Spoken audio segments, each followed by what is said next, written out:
this is Bee. And this is Allie. Welcome to Yogi and the Bee. This is season 2, episode 6. I can't believe it. A friend didn't even know that we were having a season 2. And then I was like, I think it's season 2. I can't keep up. It's season 2. We're just whipping them out. Uh-huh. Would you like to introduce? We have a very special guest today. Let's hear a huge round of applause.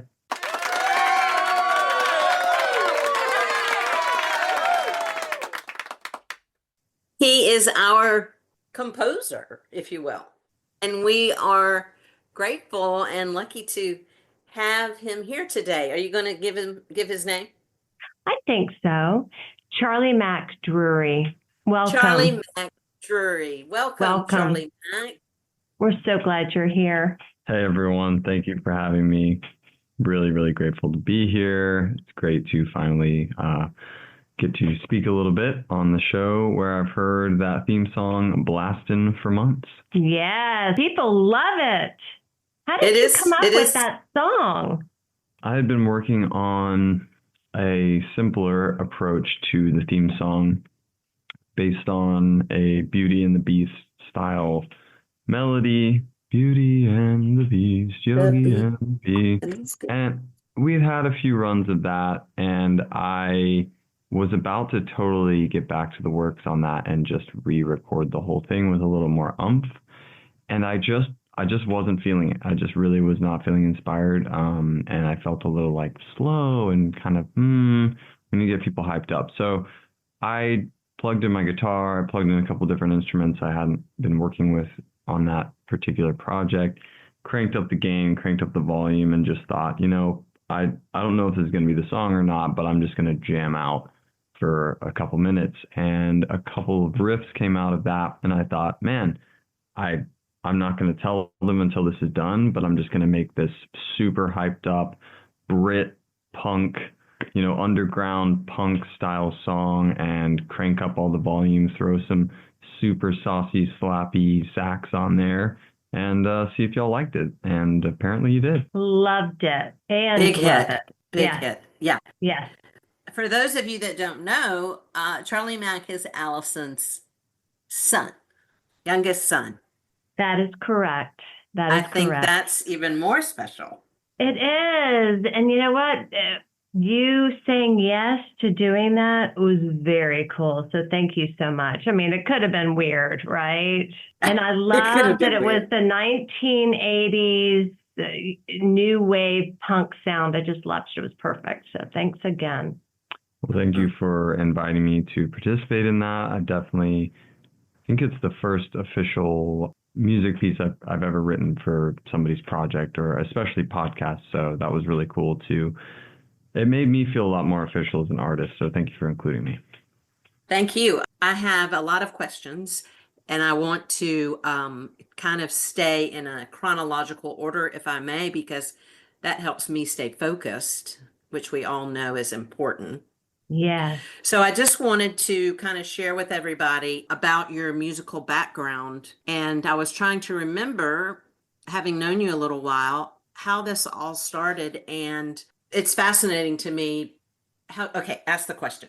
What have you been trained on, like as a kid? Did you take piano lessons? I remember you playing the saxophone. Yeah, that's a great question. I think for me, it started with piano. I vaguely remember learning piano, and my older brother was very much excelling at piano at the time. We had the same teacher, and I was excited about music. I think my parents were right to send me in that direction and put a little pressure and learning opportunities around music. And piano was exciting, but a little dry.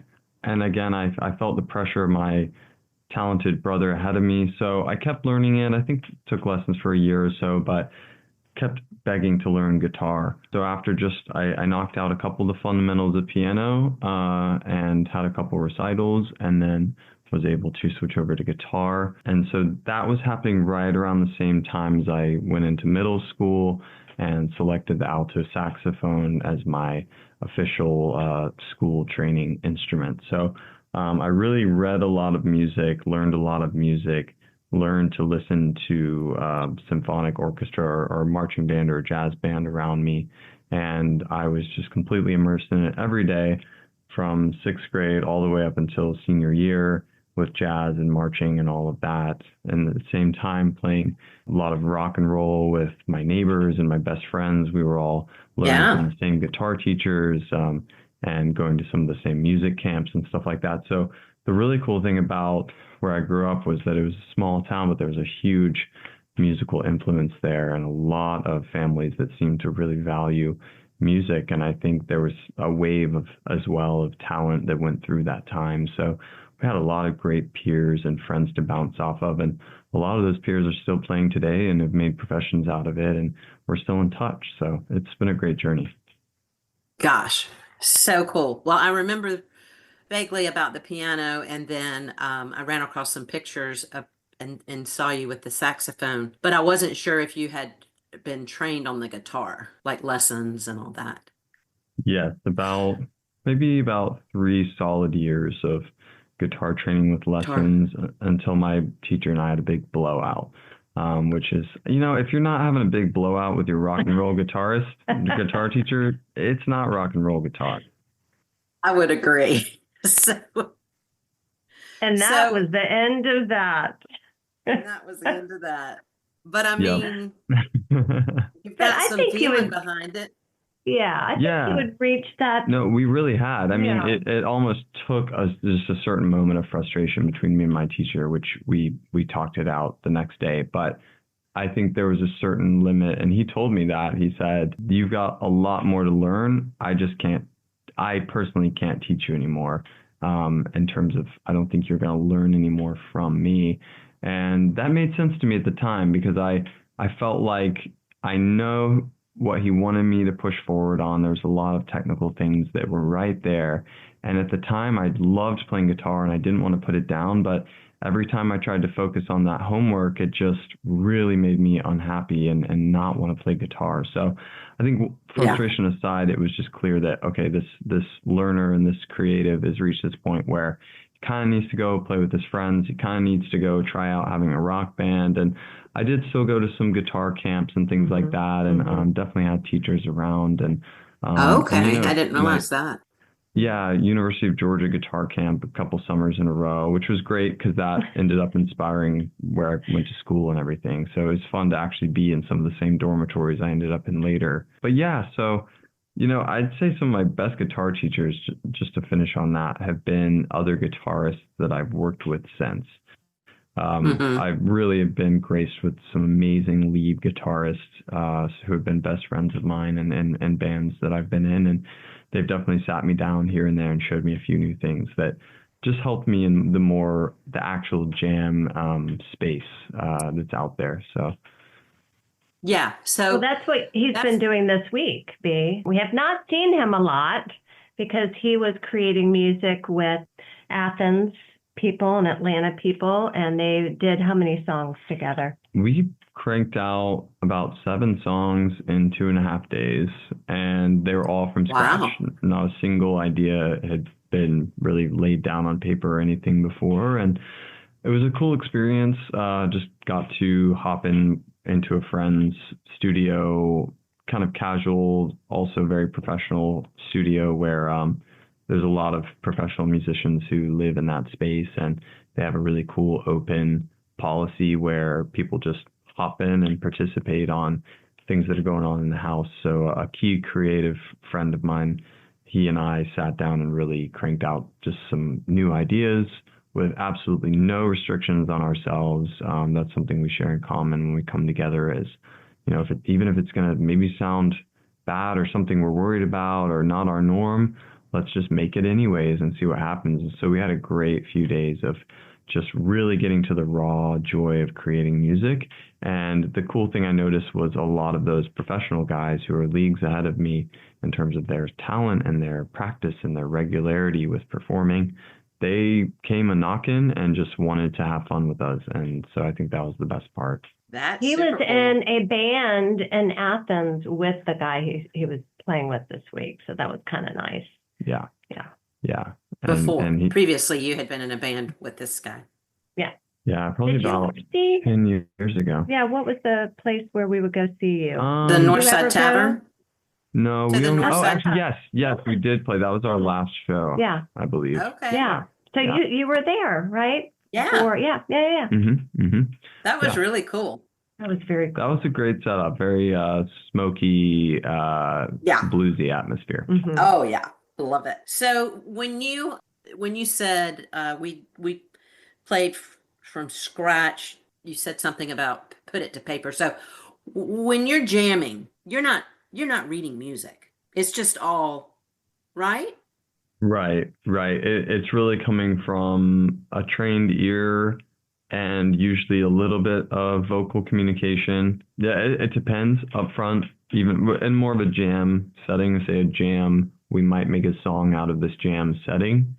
I find that a lot of times a player might have somewhat of a familiar pattern they like to play on their instrument, but it might be a little twist on it or a warm up, or they'll just start making some sound and see where it goes. And something might hook somebody, or they'll say, "Oh, I really like that. Just keep that going for a bit. We'll change it later."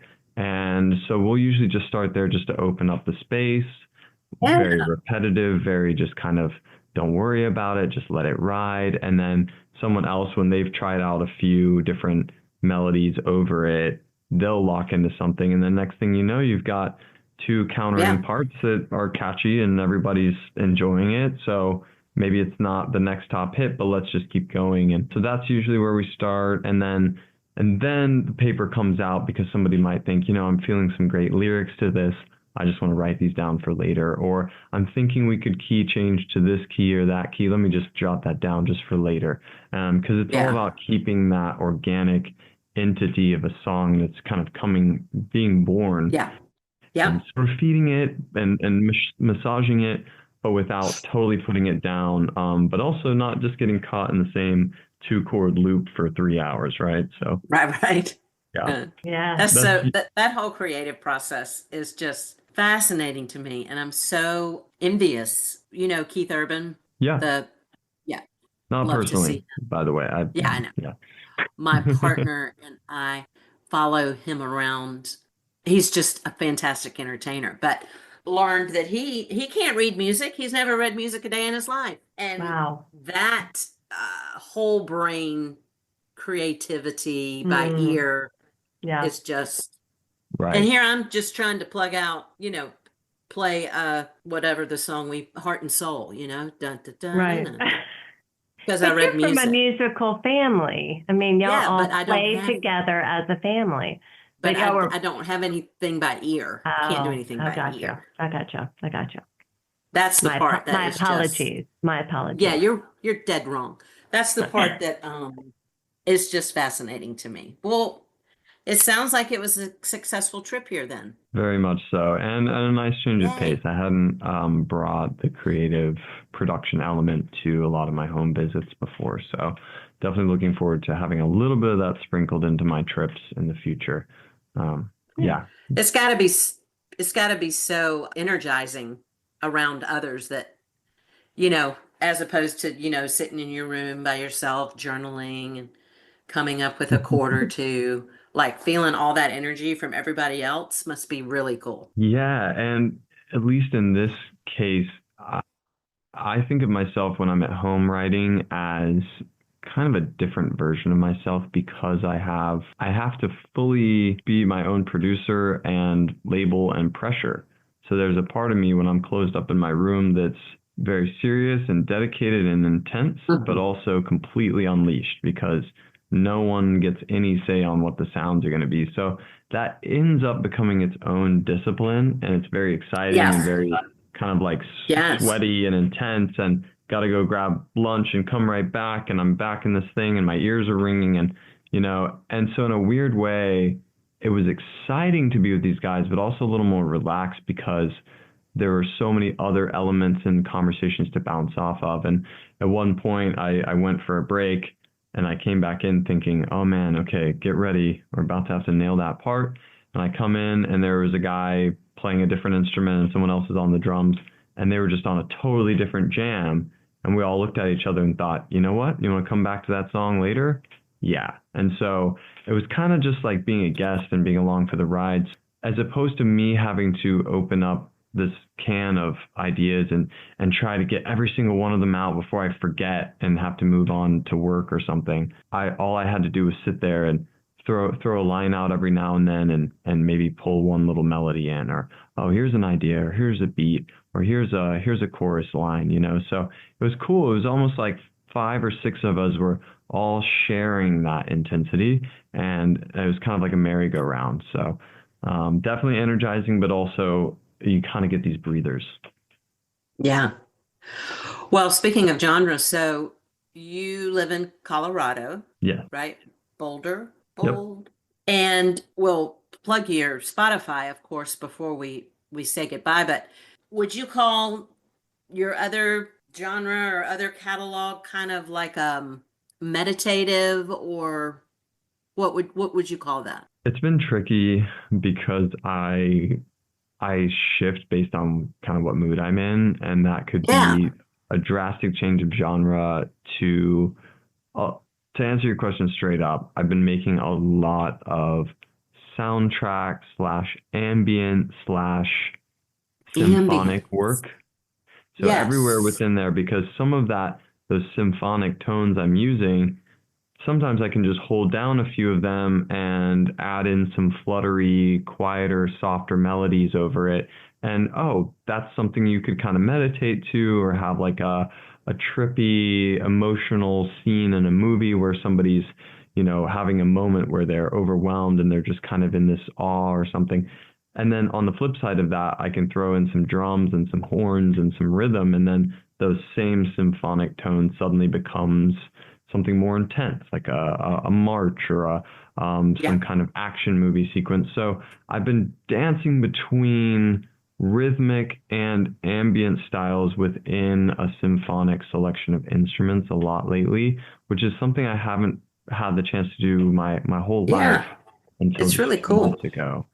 Yeah, so the alternative rock writer in me gets a little suppressed sometimes, but then he comes roaring back a couple weeks later with some acoustic guitar song. So yeah. Is that all done with a keyboard? Yes, a keyboard specifically running through a computer that allows the keyboard to have even more sounds. Well, the titles are really cool. They make my brain kind of go, Sixes.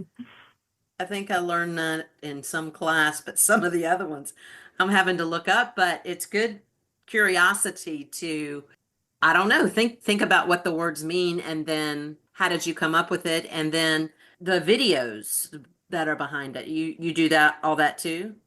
Yes, I'm doing all of that, and I've learned a lot in some of the extras, like they're called canvases on the Spotify artist kind of editing page. And it's like a very specific amount of time that you have. It's like about 7 seconds that you get. It has to be that vertical style. So it's been fun to kind of experiment with that. A lot of my visuals, I mean, I think of them as temporary when I'm first putting them up, just because I don't have someone else to do those things. But from what I've been researching, it's just very helpful to have those visuals. So it's this fine line of, I got to keep focusing on the music. However, I know I need these things. So luckily I have a little bit of media background. I love Canva. It's great. Yeah. And so I'll do some combination of Canva material with some Instagram reel to make it vertical, and throw some filters over it, and just kind of hope for the best, Well, I thought about a market that you could maybe venture sell to, but what it reminds me of is when I get a massage or a facial or something, and the music they have in the background. I mean, usually it's like the Indian flutes Right. but I've started listening to it, and I find that when I'm really stressed, I'll just put something like that from your Spotify on. And I thought, wow, well, this is just almost as soothing as a massage or a facial. It certainly helps bring you down. Oh, that's great to hear. That's great to hear. I've had a little bit of feedback on a couple of my songs. I'll throw the names out there. Stasis. Yeah, And use that a lot Yeah. in restorative yoga. And so, Yeah. you know, as an artist, I typically am writing from a place of just like raw desire and kind of just stuff comes through and I just go with what needs to be completed in that moment. However, the person that I am is also, you know, ask that artist beforehand sometimes, hey, like, can we try to make this more peaceful? Can we try to make this potentially production quality appropriate for, say, one of my mom's yoga classes? Because I'll get lost in those ambient tones.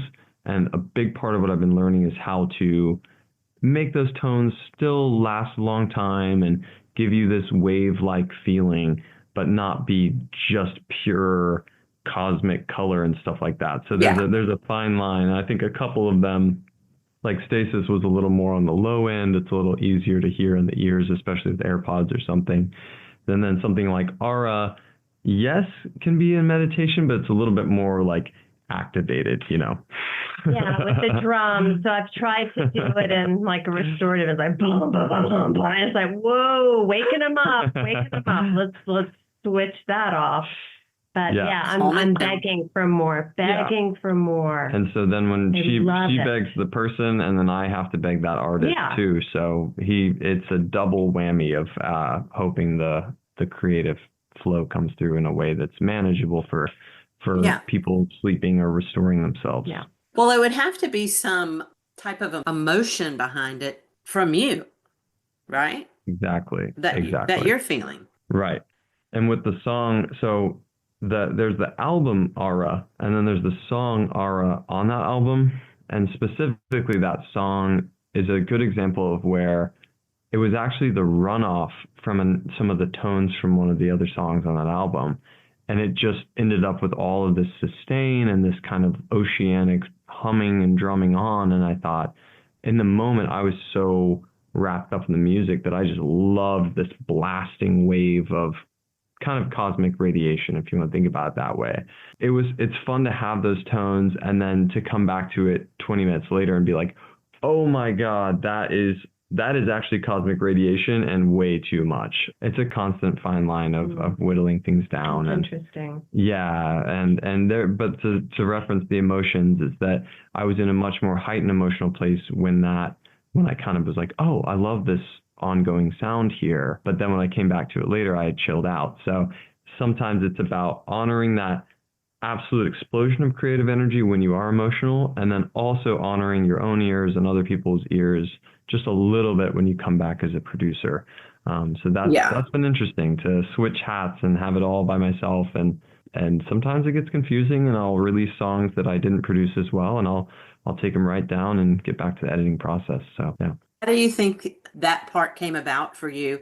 You know, compared to rock and roll, it's drastic difference. Your time in Colorado, yoga, meditating, are you massaging at all still, or? Yes, I think all of those things have over time contributed to the part of me when creating that wants more atmosphere. And I have actually been seeking atmospheric things, ambient things for a while. I just didn't have the tools, and I thought it was a lot more complex and expensive to set yourself up in a way where those tones are available and easier to work with. And either way, I've always just been pulled back into music. And I'm a creature of habit, and I think a lot of musicians are. So I kept going back into 4 or 5 person rock and roll band. Let's go, let's rehearse, let's make a rock song. Nobody really likes that song, but it's a rock song, so let's play it. So I think there's a lot of me that was always creating, but still in these loops. And it wasn't until I parted ways with my last project a couple years ago that I had enough space to really sit back and think, oh, hey, you know, even when I'm playing guitar, I kind of like letting these chords ring out for a while or humming over them and just getting back in this trance-like place that I even in high school or college used to really help me relax. So I started to just see, oh, this is totally a part of me. I just need to make sure I have the right tools to flesh out some of those ideas. And I love what you asked about Colorado, because especially for any of my symphonic sounding work, that is the thing I am seeing when I close my eyes and I'm playing those notes, are rolling white-capped mountains with waterfalls and rocks and friends meditating out in the trees and deer running by and things like that. And that is my environment. I am parked right there where I rent, right in the middle of a valley surrounded by hills and lakes and rivers. I don't know how I ended up there. Seems like a dream. And so as I explain to some of my friends who come and work with me in that space, I say, this isn't me. I hold these trees and these hills personally responsible for this music, and it's their fault, not mine. So, yeah. That's really cool. Gosh, really fascinating. Well, and I bet the meditative not ambient, the sleep drugs. You know, are we trying to force them right now? Auditory ambient is kind of what I'm going for. It's a good time for you to have alone time and just kind of, as you said before, like no restrictions. It's all you. It's all you in the trees and the mountains. Yes. And sometimes it'll just be a 2 or 3 hour window on a day off that I might get to get into that music. And there is a pressure sometimes to, oh man, this is your morning off. You better hop on that computer and get to work. But then if I know that if I am only doing it because I think, I'll run out of time, then it's not going to be worth it. A lot of the time I just get lucky and it sort of lines up where I'm coming home from grabbing a quick coffee or something, and I look out over the hills and I'm like, oh, I do want to make music. I can't even describe, like, it's usually I don't hear a melody or anything these days. I used to. Now it's just a feeling. It's like I can picture myself at the desk and being kind of like in it and happy. And I'm like, okay, whatever comes out of me sitting there is going to be fun. So yeah. And I'd say the experience of just growing up a bit, calming down a little bit, and having that time to myself, it's made it almost an addictive process of entering those sustained tones, some of those sustained chords and atmosphere, and just holding my fingers down on the keys for a while and just closing my eyes and thinking, hey, I hit record. Everything's getting recorded, but I'm also meditating right here with my audience in the future right now. So it does feel like a meditation that I'm getting to share with y'all, and that it's like the past and the future gets to happen all at once when I'm in those headphones. So it's really cool. Yeah, it is cool. You got some great questions.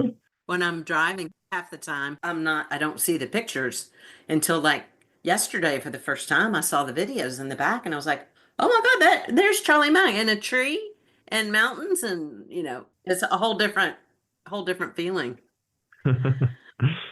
Yeah. Do you ever play the saxophone anymore? I actually just played a lot of saxophone this week, thanks to my friends at the studio. I asked in advance, I said, do I need to bring my saxophone? Just because we're usually such heavy guitarists that I've been, especially in other people's musical circles, there's so many piano players and guitarists and singers. I'm a little rusty on sax, but I feel like, hey, here's a new tone. If you guys want me just on this thing, let me know. So that was a fun thing to try to bring to the table, and they actually already had a saxophone for me, so that was really cool. So I feel very warmed up. I mean, I was blasting. With his own reed. Yes, my own reed. They're squeaky. Yes. Oh. And so, believe it or not, I actually am really blasting that saxophone in the Yogi and the Bee theme. You are. Love it. And it's totally just me. I hadn't played sax, I don't think, in like a year, and then I picked it up that day, and that was part of why I had a lot of fun with that track and had to send it to you guys right away, because it was enough energy that I actually went and like dusted off my saxophone case and was like, does this thing work? And it worked great. I mean, I really just let it fly, and I thought that'd add to the sort of like jazzy car horns in the city, geese squawking as they fly by the lake kind of sound of the sax. And yeah, it was cool. So ever since playing that Yogi and the Bee theme, I made a note to start playing every other week at least. So it's back. It's definitely back. And I think playing live is going to be a real hoot for people. Hoot. Have you ever heard of the Quiet Hounds? No. It's a look them up. It's a local band. I want to say out of Athens, but a friend of mine, he plays sax, and he's on my team for work. I think you'd like him. I think you'd get a kick out of him. The Quiet I'll send Hounds. Quiet Hounds. All right, cool. Yeah, I think you'll like them. Well, I find this to be very fascinating and really cool. I know I see and hear what you do, but it's fun to kind of hear behind the scenes. Just reminding people of your background and how it all came about. Did you ever think about majoring in music in college? I think what I learned from my musical experience, like with my guitar teacher, as well as already having some bands and songs written and things like that as I was exiting high school, I always felt like there was more to learn, always more scales to learn, more songs to learn, more hours to practice. However, I felt really inspired to learn other things, but just have a band no matter what. I always told myself a band's probably going to happen. And they did. A couple bands formed in college, and then a couple bands formed in Boulder after that. And so in a lot of ways, when I think about my time in Athens, it feels like I was in music school because of how much we were practicing and jamming and learning. And we had people in the band who were in the music business school at UGA, two people that were in the music. So they were totally hooking us up with equipment and making us meet people and pushing us and making us do the merch and all those things that I really had to learn the value of. So I got a great music education from Athens, and I also got an amazing horticulture education from the University of Georgia. That's right. I would not pass up for the world. I love being a gardener. I love being able to share that with George Harrison, that in my heart of hearts, I'm just a gardener. That's really cool. I forgot I really about hope that was George Harrison who said that and not a different Beatle, because it's not really done. Yeah. Maybe we should One of look them. that up. No, let's let it fly. We might have to ask ChatGPT. Right. He solves Well, everything.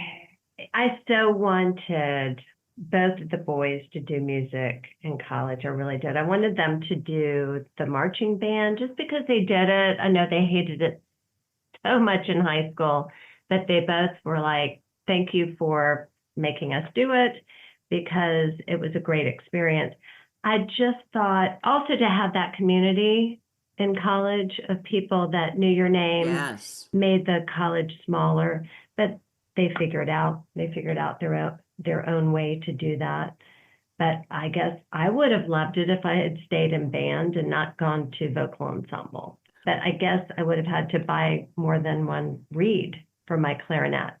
Well, I would have loved it if I did not think I could be a cheerleader and not through high school, because I had to decide between marching band and high school and cheerleading. Yeah.